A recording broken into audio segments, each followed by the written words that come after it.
name is Jason JROCK Houston, and you're listening to Chaotic Riffs Magazine. We can be found on the web at www.chaoticriffs.com. And our special guest tonight is Ditchwater lead singer Mike Meadows.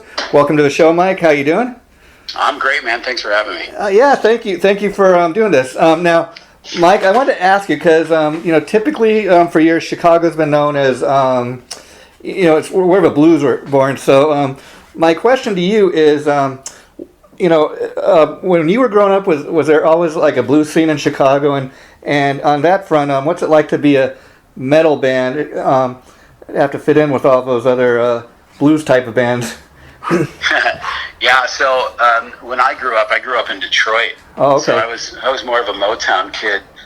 Chicago has a great blues scene, and obviously, some of the best and greatest blues came out of that city. But we also have a really strong metal scene. Oh, that's good to hear. It's everybody's. We're all tight. It's been rough these last 6-7 months, obviously. Obviously, yeah. And so let's get right into that. So, you just dropped your new album, Never Say Never, and I imagine, right now you're not sure what the touring cycle is gonna be like because there's pretty much any of the 50 states, not a lot of live shows going on right now. Well, I'm pretty sure it's non-existent. Yeah. There you go. We're hopeful. Yeah. I know the Winter NAMM in Anaheim, that show got canceled, and that's in January. So yeah. I don't know. All we can do is keep writing music, and hang out with our fans as much as we can, and hopefully get back out there when this all starts to go away. Yeah, I mean, I'll tell you on kind of a sad front, they're starting to cancel things. The year's not even over, but we're starting to cancel things for next year already. I'm like, why don't we wait and see? Yeah, it's you have cancel culture in this country is. Yeah, I'm in California, and even the governor here. I mean, some of the things he says, it just kind of boggles the mind. I mean, I realize what we're dealing with here, but like he's talking about. Certain things are allowed to open, certain things aren't. You're like, well, I don't know if we're able to go back to having live concerts or, I don't know if we'll ever allow the movie theaters here in, Los Angeles, of all places, if you can believe that. I don't know if we'll ever allow the movie theaters to open again. I mean, and you just think of the ramifications something like that has. I mean, even to, if the Oscars are going to come to an end, never going to have another Oscar award. I mean, that's how, crazy some of this stuff is. Yeah, and I can go all day on a lot of this stuff, and I try not to. Yeah, I hear you. Quite frankly, I don't think anybody cares what I think. But no.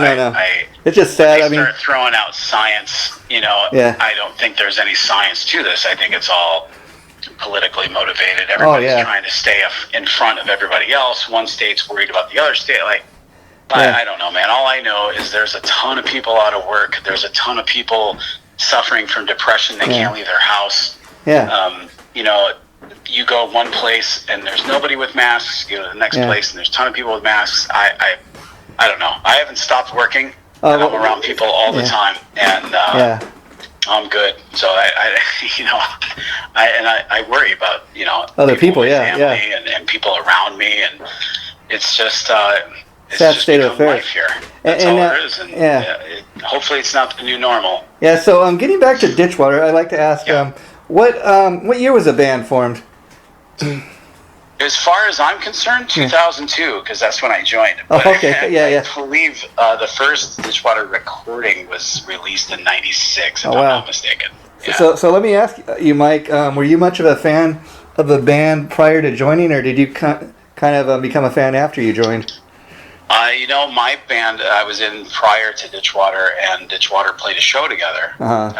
And I remember, standing there watching them play before we went on, and I was really impressed with the guitar player. Mark Anderson was just a great guitar player, had a really tight right hand, and then other shows came and went, and I kind of forgot about it. We had a mutual fan that hooked Mark and I up together. Oh, wow. And I just showed up for we just jammed a little bit, and I was like, well, I'm going to leave my own band for this other band because this guy is a badass. Yeah. So it was great. I loved writing with him right away. So you must have had a lot of belief in, faith in these guys, and that's kind of an interesting story, leaving your own band for this. Yeah, Yeah, well, it was nice to put the responsibility on someone else. No, I'm just kidding. Yeah. We've been together for 18 years, you know. Oh wow, what a so a lot of songs and a lot of shows and a lot of good memories for sure. And what do we're you, not even done. What do you think you've brought to the band as far as, being that you're not the original, singer? Anytime a band makes any kind of lineup change, I think there's obviously a change, a shift, even if it's not, necessarily intentional, but just kind of changing members. Somebody, I think, like when you get a new member, they always bring something new to the table, or into the picture. Yeah, I didn't know any of the guys prior. I felt like I brought a different style of songwriting. There you go. Definitely a different stage show. And being the singer, you can do that. Kind of not totally like alter the band sound, but kind of this is what I want. This is what I'm writing this about, and this is what I want to talk about in my music.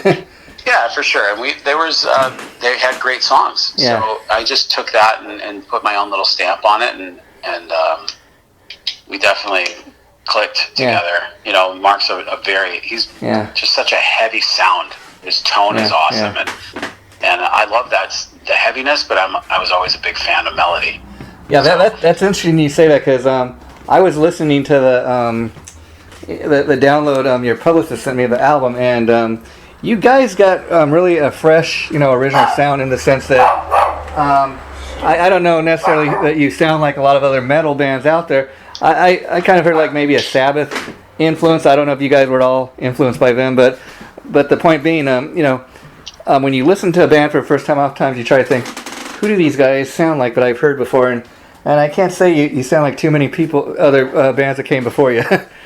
Well, and that's kind of what we go for, First of all, I think everybody that's in this business has been influenced by Sabbath in one fashion or another. Yeah. But we come from all different styles, Mark was a big Maiden Priest fan, and so was I, but I also got into a lot of singer-songwriter type things like Billy Joel and that's interesting because that's interesting because I would definitely say you guys are no doubt a metal band.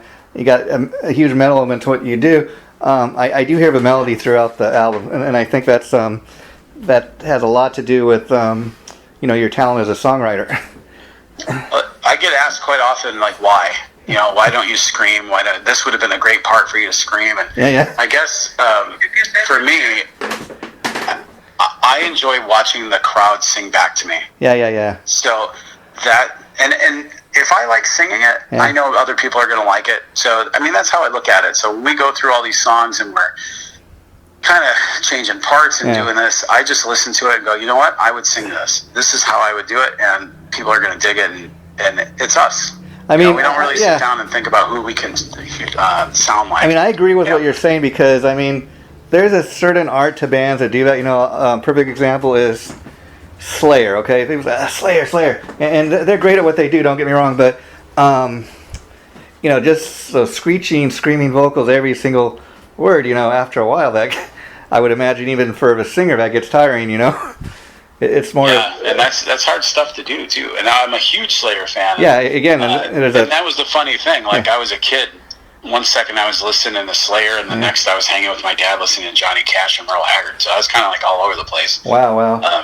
But I had this really large family that every faction of that family liked something different, and I was surrounded by it all the time, and I just started to appreciate music as a whole. And then again, if you as a singer, you're not really into doing that kind of style of music, it sounds like listening to some of the songs off the new album, like you're singing from your heart, if you know what I mean. Whereas if you were kind of faking it, like you said, people kind of told you, hey, why don't you just scream all throughout the song? When people are listening back to it, it's not going to come across as, I don't think, as authentic, because you're kind of putting on a show, if you will, doing what other people told you to do, as rather than just going in the studio and singing from the heart. Yeah, for sure. And when we did this record, I had made a couple comments, and one of the ones I remember is, I want people to feel this record. Just like the video. We did the video for This Pain. Yeah, I wanted to ask you about that, because people to actually feel that video more than watch it. Now let me ask you, in watching the video, like most people, I think, what I got out of it, okay, it's a story about somebody that may be suicidal, an alcoholic, they're dealing with depression. Now, was the song initially about that, or was it more like when you guys decided to shoot a video, we need to come up with a storyline? Because I'll tell you, in watching the video, not even really listening to the lyrics, but just kind of watching what's on the screen, I was really getting into it, and I was like, wow, this is deep, and I kind of like, I can feel this guy's pain, Yeah, and that's what I was going for, honestly. When I wrote the lyrics for that song, it came from an actual incident in my life that it made me realize some of the things that were going on in my life at the time, and then we shot the video, and the band allowed me to kind of write the script, and I was just sitting there, and I had to keep singing the words over and over every take, and I really started to understand my own self, but when we did the video, I wanted people to be able to come up with their own interpretation, how it fit their life more than follow my own narrative. See, that's interesting, because that's why I asked, because I thought, okay, maybe somebody in the band, either they were an alcoholic, or they dealt with depression or something like that, or maybe and then there's a suicide note, so I thought maybe somebody in the band was suicidal, maybe had a family member who was suicidal. So like you said, there's all kinds of different perspectives you could get just from watching that one music video. Right, and that's what I was looking for, just something that would fit, that someone could say, I was there. I mean, when I wrote the song after, something, it was pretty heavy happened, and wow. I wasn't really suicidal per se, it was just there. Yeah, it was there. But I was drinking, and I wrote the lyrics to that song that same night. Wow. So that's, in the video, that's what I'm actually doing, is writing the lyrics to the song. And it kind of they did really a great makes job. you. I had John Lambert from JL Imageworks directed that, and it just came out awesome. It really makes you think, 'cause like you said, depending on what the viewer's been through in their own personal life, somebody watching the video, they might get a different thing than what I got out of it, Because exactly. like I That's watching what helps them.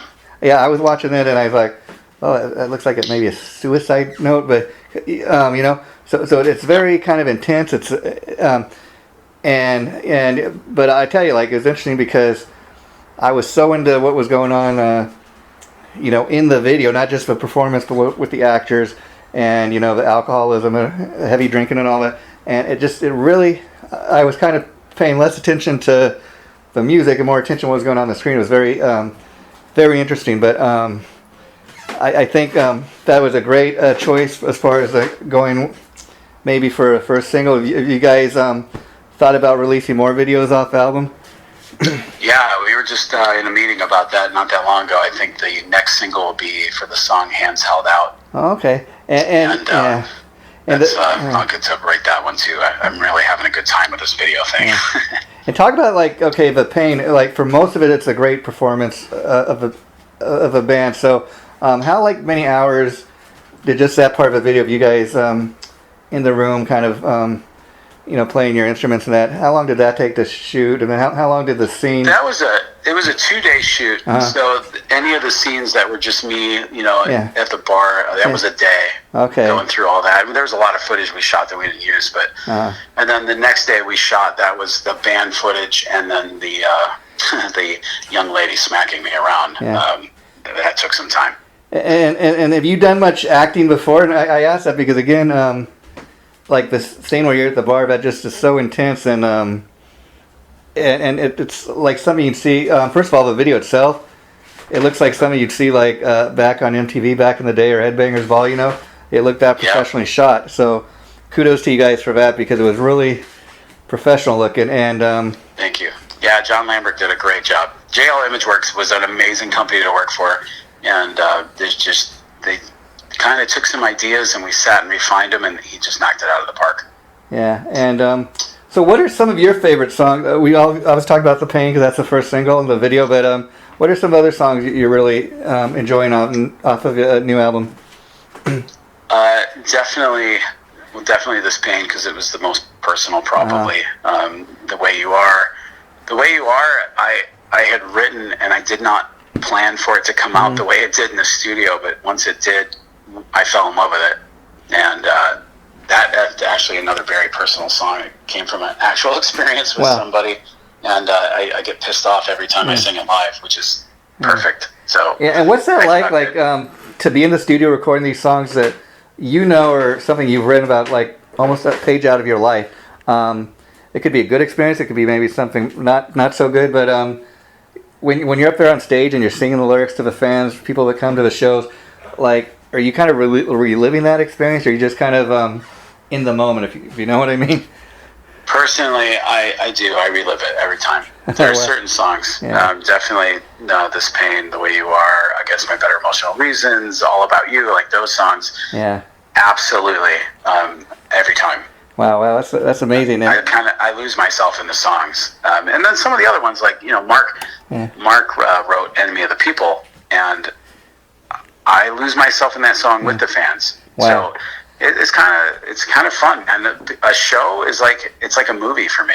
And is it almost like too, like when you write a song like This Pain, almost therapeutic, to get it down in the music, to create a song out of something that affected you in a major way in your life like that, because like it's a way to kind of get it out as opposed to not just thinking about it, not doing anything, or not trying to deal with the issue.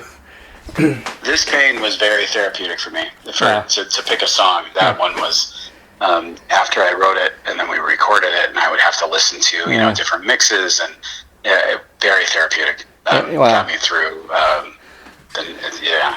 wrote that in 2018, so I've had a couple of years to live with that one, and it still hits me pretty hard. Wow. And I would imagine, as a guy that's written a lot of songs over the years, you've had some of your fans come up to you and like, they get totally something different out of the song than what it was written about, and that's got to be a cool thing for you as the guy that wrote it, because like somebody may say, I listened to this song and it reminded me of my brother that died of a drug overdose, or whatever the case may be, or somebody that I was really close to passed away. When I hear that song, it reminds me of them. That's got to be kind of a great feeling to you, because like, that's not what it was about, but hey, whatever you get out of it, What those songs are about to me is important to me, and what they're about to our fans is important to me. So if they can relate to it in some fashion to their own life, that's really important to me, because then I helped. We had a song off the last record called Broken Me, and that was completely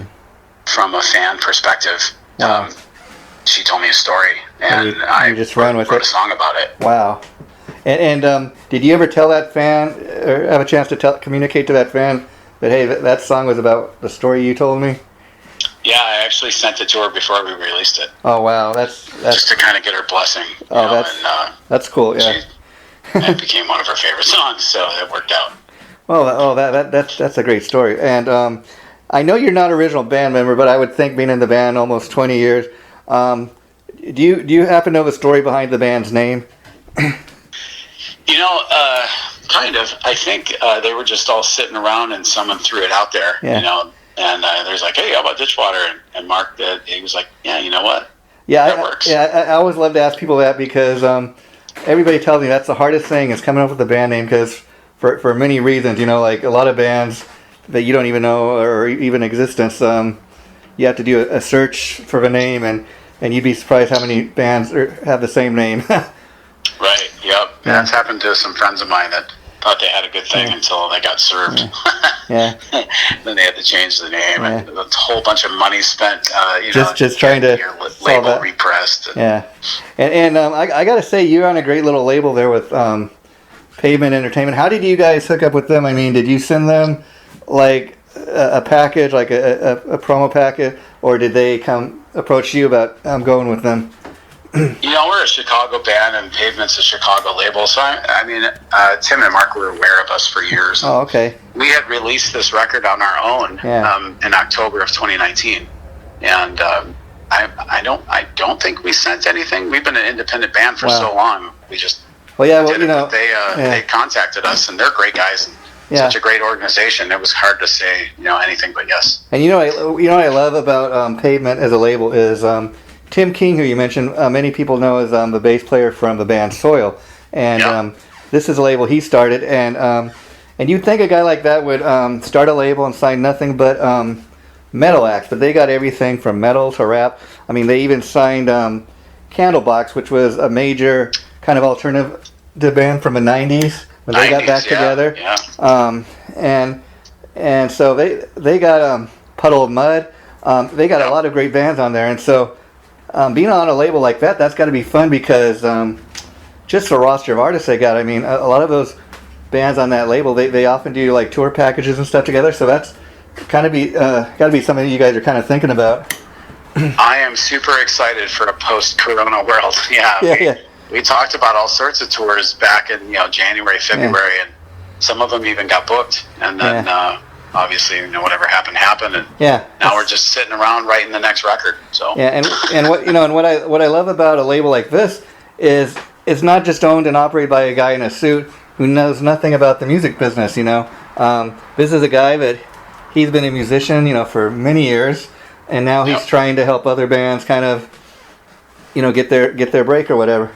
Yeah, Tim's a badass, and we played with Soil over the years, so many times. They always treated us really good, and he was just a good guy. So this was a no-brainer for us. Yeah, and so right now, like you said, that this album just literally dropped about a week ago, and you guys are already working towards the next album. Now, I'd imagine if things lighten up, you may get a chance to hopefully do some live shows maybe next year. But I've been seeing other bands online. They do have these special events like, okay, we're gonna have a rehearsal in our studio. We're gonna have a live Q&A on Facebook. Have you guys given any thought to doing any stuff like that? I do live Q&As on my Facebook page quite often. Okay. Every now and then the band will do it. We are going to do a live stream event in September or early October. We never stop rehearsing. We have a long catalog of songs and try to keep it exciting for us as well as the fans. And it's one of my favorite parts. The Q&As are always such a good time because people ask actual, meaningful questions that I never would even have thought of. So they keep me on my toes, that's for sure. And I know, probably like me, you've seen a lot of it because it's a current thing that's very big since people aren't supposed to go out there and be performing live. A lot of these bands are streaming live concerts and stuff from wherever.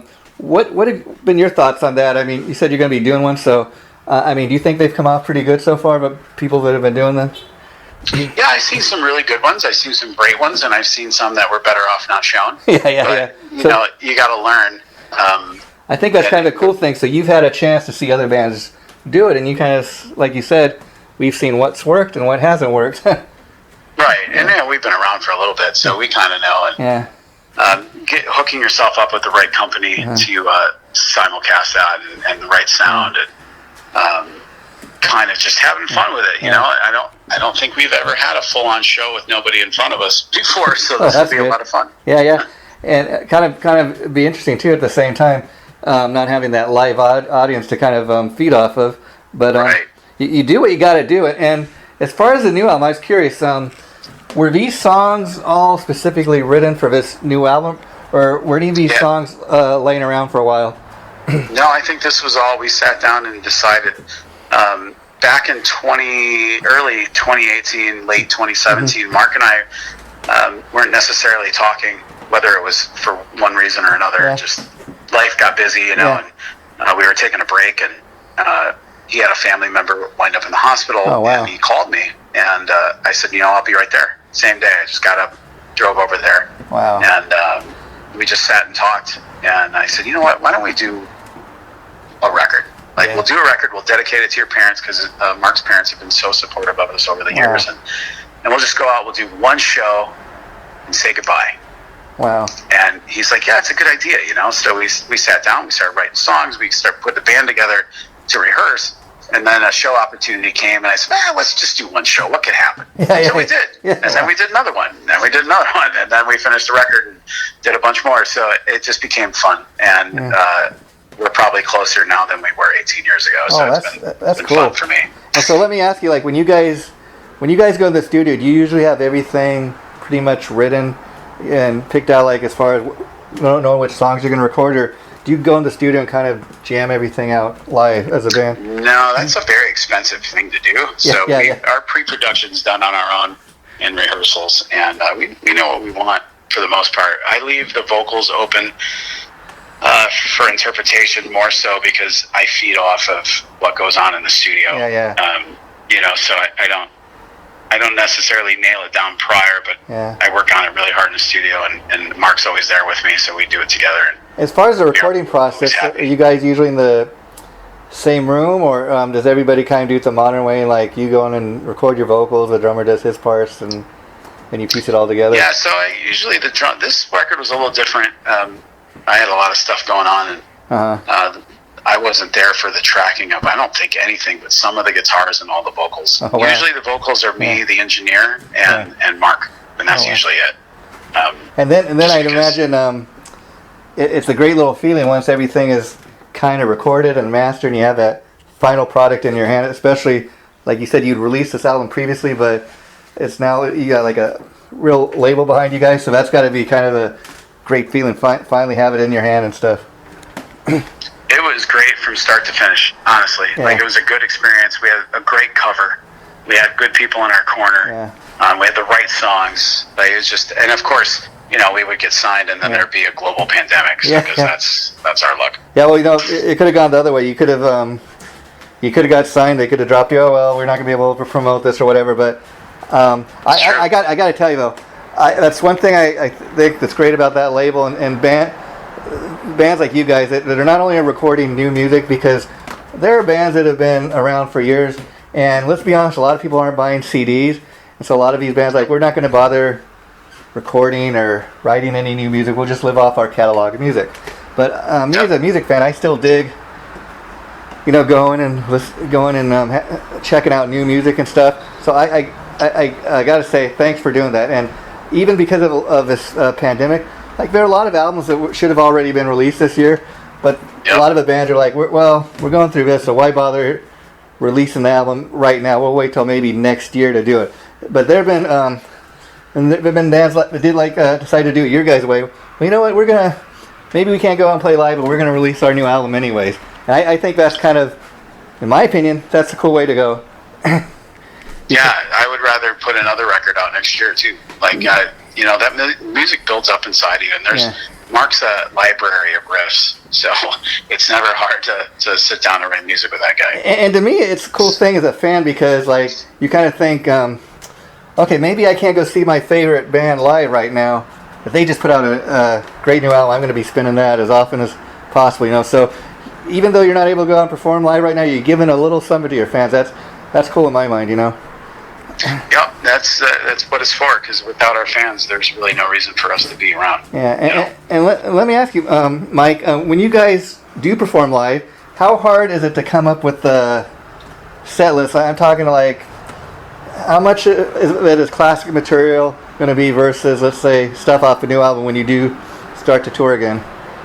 When we tour behind this record, we'll be playing probably most of if not all of this record, and then just some of our popular stuff mixed in there. Yeah, that's got to be hard. We're really proud of this record, so we definitely want to play as many songs on it as we can.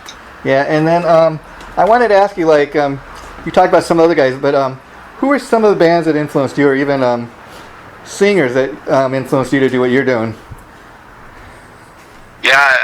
So I'm all over the map. That's good. I was a big fan of Metallica when I was really young, like 83, 84, when Metallica came out, and I kind of moved on to Slayer and Anthrax and that whole thrash scene. But at the same time, I was a big fan of Billy Joel. Billy Joel told lots of stories, and they were just these little movies, and you kind of had the beginning, middle, and end to the story in 4.5 minutes. And I really liked the passion. So whether it's Slayer and Tom Araya, like, he's passionate about what he's doing, or when Johnny Cash sings, if he's pissed, you feel pissed too. So that was important to me, to be able to convey that in my music as well. Oh wow, I don't know about what Tom Araya is doing, but I heard Kerry King's gonna have a new project that he's working on, some kind of solo album. Yeah, he's putting it together right now. I think it's going to be a band. I would love to see Dave Lombardo come back, but actually, I'd read some about he was thinking of having Paul Bastoff in the band with him and whatever he's doing now. Yeah, probably. Yeah. I wouldn't be surprised if there's a couple other guys from Slayer that are in there. I just won't call it Slayer. But what a great body of work that band did. And they went out right. Yeah. I feel like as a fan, they did it right. Yeah, I mean too, because then you got the fact that Jeff Hanneman died, a number of years ago, and I think they kind of carried on at that point because they kind of had to. They were on that big 4 tour, but like you said, I think it's kind of a right way to go out. Yep, they went out on top, that's for sure. And Great records. Yeah, did you get a chance to see any of the big 4 shows? I did not. Oh yeah. No, and I thought they're going to come back around and I'll get it this time, and I did not. It was what a shame. And you mentioned Metallica. I'm assuming you were a fan of especially like the first 3 albums. Of Slayer? No, I'm talking about Metallica. Oh, Metallica? Yeah. Kill 'Em All, Ride the Lightning, Master. Even the Black album I was okay with, and then after that I kind of lost interest. I'm kind of with you. Like I liked up till most of it, even the Jason Newsted stuff. But then I haven't been a big fan of what they've been doing recently. I don't know why. Just kind of such a different sound from what they originally. Yeah, I haven't connected with it very much. I always thought, and I've met Jason numerous times. I always thought he was the most metal dude in that band. I mean, he was so genuine. He was so metal that that had a lot to do with why he left the band. I guess after all those years of just banging his head on stage and moving his body around the way he did, that it affected him physically. Yeah, it beats you up. That's for sure. Yeah. And well, that's I've been enjoying getting to know you today, Mike. And so I'll tell you what.